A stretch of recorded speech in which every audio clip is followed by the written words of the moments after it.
হলুদ খাওয়া স্বাস্থ্যের জন্য ভালো, এ ব্যাপারে তেমন দ্বিমত নেই। সুস্বাস্থ্যের আশায় অনেকেই হলুদ জল, কাঁচা হলুদ বা হলুদ দেওয়া দুধ সেবন করে থাকেন। কিন্তু জানেন কি, হলুদের সঙ্গে গোলমরিচ খেলে তাতে আরও বেশি উপকার পাবেন।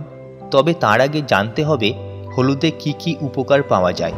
হলুদকে বলা হয় সুপারফুড। তাতে অ্যান্টিঅক্সিডেন্ট থেকে শুরু করে প্রদাহনাশক উপাদান, অ্যান্টিসেপটিক, অ্যান্টিফাঙ্গাল, অ্যান্টিব্যাকটেরিয়াল উপাদান মজুত রয়েছে, যা শরীরকে নানা রকম সংক্রমণের হাত থেকে নিরাপদ রেখে রোগ প্রতিরোধ শক্তি বৃদ্ধি করতে সাহায্য করে। তাহলে তার সঙ্গে গোলমরিচ খাওয়া জরুরি হবে কেন, জানেন কি? হলুদের সঙ্গে গোলমরিচ কেন খাবেন তার উত্তর জানার আগে জানা দরকার গোলমরিচে কি কি উপাদান রয়েছে। পুষ্টিবিদরা বলেছেন গোলমরিচে আছে vitamin K, vitamin A, thiamine, riboflavin, vitamin বি6 এবং বিটা ক্যারোটিনের মতো ভিটামিন, এবং জিঙ্ক, ক্যালসিয়াম, পটাশিয়াম, ম্যাগনেসিয়াম এবং আয়রনের মতো খনিজ উপাদান থাকে। এছাড়া আছে উচ্চমাত্রায় ফাইবার, সামান্য প্রোটিন এবং শর্করাও। আর আছে পিপারিন নামের একটি উপাদান, যা এক্ষেত্রে অত্যন্ত গুরুত্বপূর্ণ। এখন প্রশ্ন হলো, হলুদের সঙ্গে গোলমরিচ কেন খাবেন?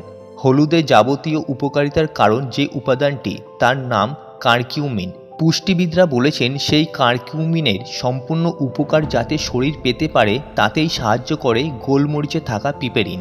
তাহলে জানতে হবে কিভাবে গোলমরিচ সাহায্য করে। হলুদে থাকা কারকিউমিন শরীরের জন্য অত্যন্ত উপকারী হলেও হলুদ খেলেই তার সবটুকু উপকার শরীর সংগ্রহ করতে পারে না। কারকিউমিনের সবটুকু রক্তে গিয়ে মেশে না, বরং অধিকাংশই অত্যন্ত দ্রুত লিভার এবং অন্ত্রে বিপাক হয়ে যায়, খুব অল্প অংশেই রক্তে পৌঁছায়। গোলমরিচে থাকা পিপেরিন শরীরের কারকিউমিন গ্রহণ করার ক্ষমতা 2000 গুণ বাড়িয়ে দেয়, লিভার বা অন্ত্রে দ্রুত বিপাক হতে দেয় না, ফলে কারকিউমিন রক্তে বেশি পরিমাণে মেশে।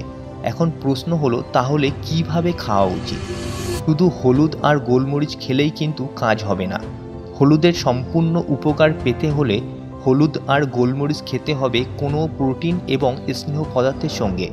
যদি হলুদ দেওয়া জল খান তবে তাতে ঘি মেশাতে পারেন। হলুদ দুধ খেলে তা ক্রিমযুক্ত দুধের সঙ্গে খাওয়া ভালো, তবে কিছু সতর্কতা মেনে চলা ভালো। শারীরিক কোনো অসুস্থতার জন্য ঘি বা দুধ খাওয়া নিষেধ থাকলে চিকিৎসকের পরামর্শ নিয়ে খেতে পারেন।